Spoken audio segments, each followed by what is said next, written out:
inumin, nalagyan lang natin ng malamig po yan. Kasi yan po ang kanyang inumin, mga kapilagayan ng inumin. Mga kapit-lover, kaya daan, check out na kayo dyan sa aking yellow basket. Teka na rin, inom na tubig, inom na. Hindi na. Ate talaga itong baby. Gusto niya talaga na. O, din na. O, din na.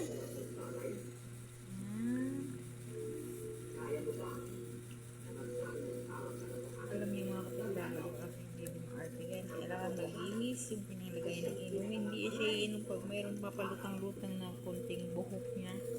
Titingnan niyo, hindi niya talaga iinumin yung tubig. Papakita mo pa sa kanya na pinalitan mo ng tubig yung lagayan. Makikita niya na binuhusan mo ng bagong tubig, hindi siya iinom na luma. Yan po, tapos na po ang aking baby doon. Kaya dahil check out na kayo ng kapitbahay, maganda po siya.